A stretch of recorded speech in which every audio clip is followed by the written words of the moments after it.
वो भोलाराम बेटा, तुम ना जाने गिनती कब सीखोगे। उन्होंने 3 प्लेट भजिए लिए हैं और 20 रुपए की एक प्लेट है, तो उस हिसाब से इनके पैसे हो गए 60 रुपए। भाई साहब, आप इसे 60 रुपए दे दीजिए। ग्राहक भोलाराम को 100 रुपए दे देता है। माँ, इन्होंने 100 रुपए दिए हैं, अब मैं इन्हें कितने लौटाऊं? हे भगवान, ना जाने इस मोटी बुद्धि वाले को अकल कब आएगी। बेटा, 100 में 60 गए तो 40 बचे, उसे 40 रुपए दे दे। रामगढ़ गांव में राजबाला भजिए बनाकर बेचती थी। उसके भजिए इतने फेमस थे कि लोग दूर दूर से उन्हें खाने के लिए आते थे। राजबाला का एक बेटा भोलाराम था, जो कि बड़ा ही भोला था। वो हिसाब किताब का बहुत कच्चा था। राजबाला का काम अच्छा चलता था। ऐसे ही समय बीता और राजबाला और बुढ़िया हो गई। फिर उसने भोलाराम की शादी पड़ोस के गाँव की एक लड़की कोमल से करवा दी। एक रोज राजबाला अपनी बहू से, तूने मेरे मंद बुद्धि बेटे से शादी करके हम पर उपकार किया है बहू। अच्छा, अब मैं भजिए बना लेती हूँ, फिर ठेला भी लगाना है।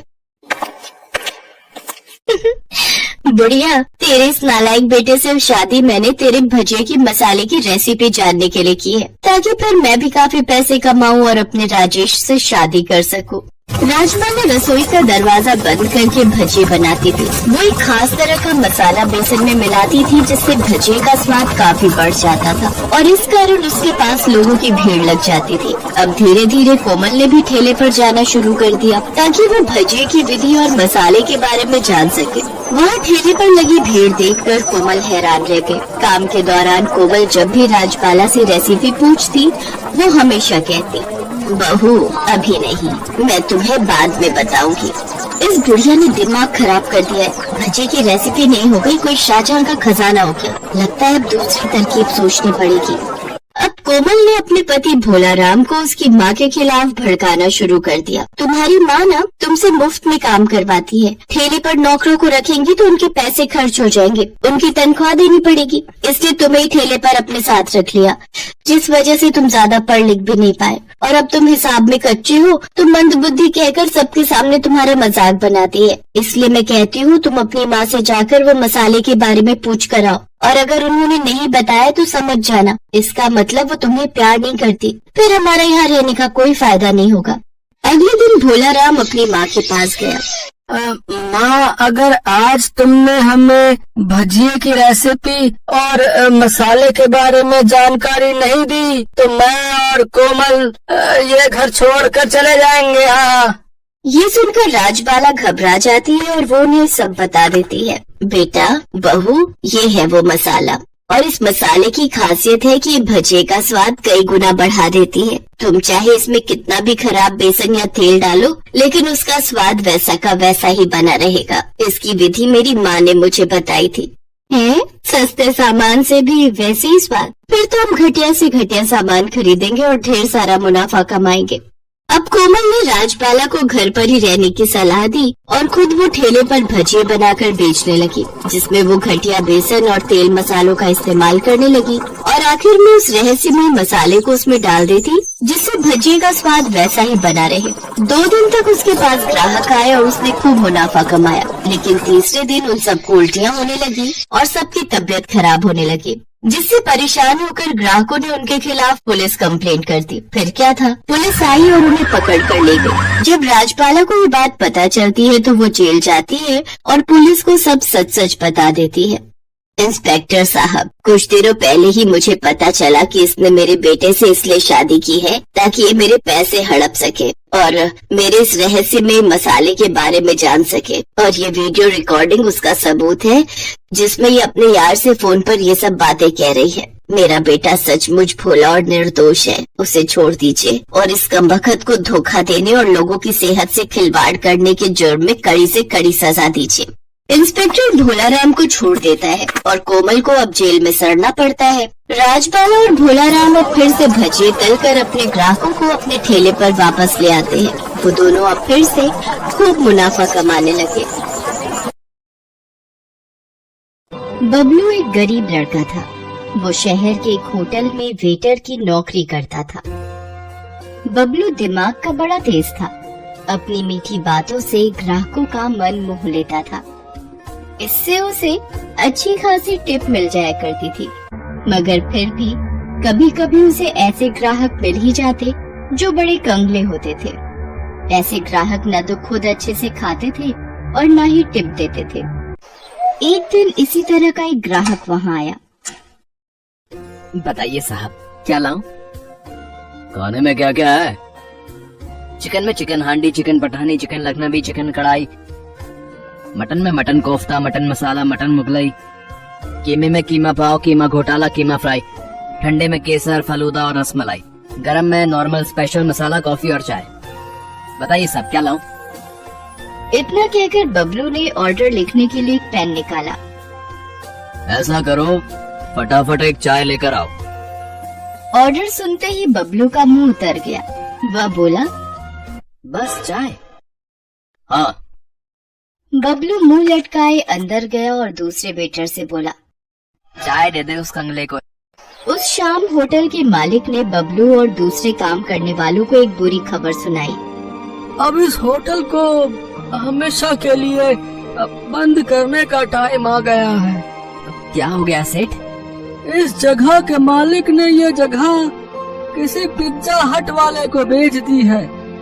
अब यहाँ होटल नहीं, पिज्जा की दुकान चलेगी। इसलिए आप सब लोग अपना अपना इंतजाम देख लें। इस पिज्जा हट ने तो हमें ही हटा दिया। होटल बंद हुए कुछ दिन बीत गए। बेचारे बबलू को कोई काम नहीं मिला। वो अपनी छोटी सी खोली में उदास बैठा था, तभी उससे मिलने उसका एक दोस्त रघु वहाँ आया।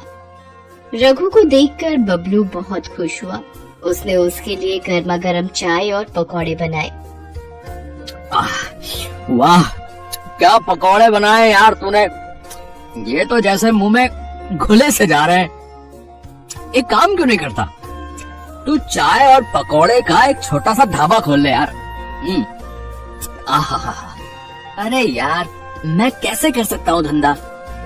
और ये चाय पकौड़े का भी कोई धंधा होता है? अबे पकौड़े का धंधा कोई मामूली धंधा नहीं है मेरे भाई। मेरे मोहल्ले में एक पकौड़े वाला रहता है, लक्ष्मण। कम से कम 3-4 हजार का गल्ला है उसका रोज का। अरे भाई, एक आदमी इसी तरह से चाय बेचकर देश का प्रधानमंत्री बन गया और तू इसे छोटा समझ रहा है? बात बबलू की समझ में आ गई। कुछ ही दिनों में इधर उधर से उधार लेकर उसने चाय और पकौड़े का एक छोटा सा ढाबा डाल दिया। उसके हाथों में जादू था। जो भी एक बार उसके पकौड़े खा लेता था, उसके मुंह में उसका स्वाद बस जाता था। फिर तो वो बार बार बबलू की दुकान पर पकौड़े खाने आता था। बबलू का स्वभाव भी बहुत विनम्र था। वह ग्राहकों से बड़ी प्यारी प्यारी बातें करता था। लोग उसके स्वभाव से खुश होकर भी उसकी दुकान पर जा पहुंचते और मन न होते हुए भी वहां से चाय पकौड़े खाकर ही उठते थे। इस तरह बबलू का ढाबा जोरों से चल निकला। उसे इस ढाबे से अच्छी खासी आमदनी भी होने लगी। एक दिन बबलू अपनी दुकान पर बैठा सोच रहा था। मैं बेकार ही इस धंधे को छोटा समझ रहा था। इस धंधे ने तो मुझे कहां से कहां पहुंचा दिया है। आज मुझे समझ में आ गया है कि ईमानदारी से किया गया कोई भी काम छोटा या बड़ा नहीं होता है। अभी बबलू ये सब सोच ही रहा था कि वहाँ एक कार आकर रुकी। कार से 2 आदमी लड़खड़ाते हुए निकले और बबलू से कहा, हीरो, इधर आ। बबलू ढाबे से निकलकर जल्दी से उनके पास गया। उनके मुंह से शराब की बू आ रही थी। एक काम कर, 2 प्लेट आलू पकौड़े, 2 प्लेट प्याज पकौड़े और 1 प्लेट मूंग दाल का पकौड़ा लेके आ जल्दी से।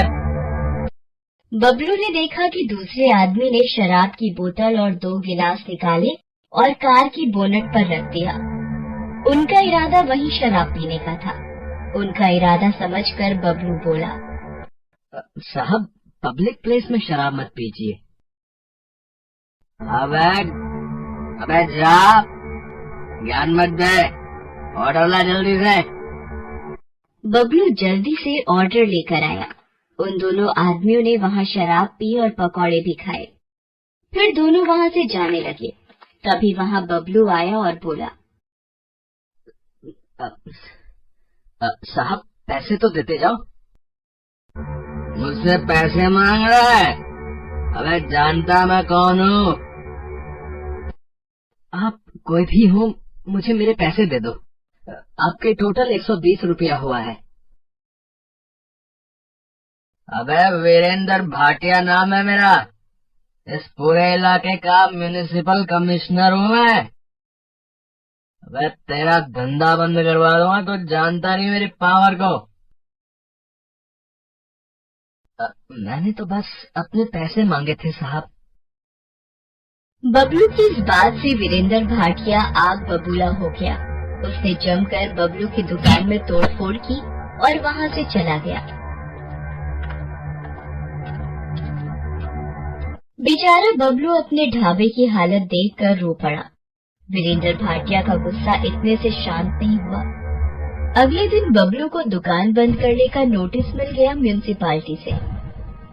बबलू पर तो जैसे आसमान ही गिर पड़ा। दुकान के बंद होने से सिर्फ बबलू को ही नहीं, उन लोगों को भी परेशानी होने लगी जिन्हें बबलू के चाय और पकौड़ों की आदत लग चुकी थी। एक दिन बबलू अपनी खोली में उदास बैठा था, तभी वहां कुछ लोग आए। बबलू उन्हें पहचान गया। वो सब उसके रोज के ग्राहक थे। अरे बबलू भैया, अरे और कितने दिनों तक ऐसे ही बैठे रहोगे हैं? अगर अभी कुछ नहीं किया गया तो इस भाटिया की मनमानी बढ़ती ही जाएगी, बता रहे हैं। आज तुम्हारी दुकान बंद की है, कल हो सकता है पूरा बाजार बंद कर दे। तो मैं अब कर भी कह सकता हूँ।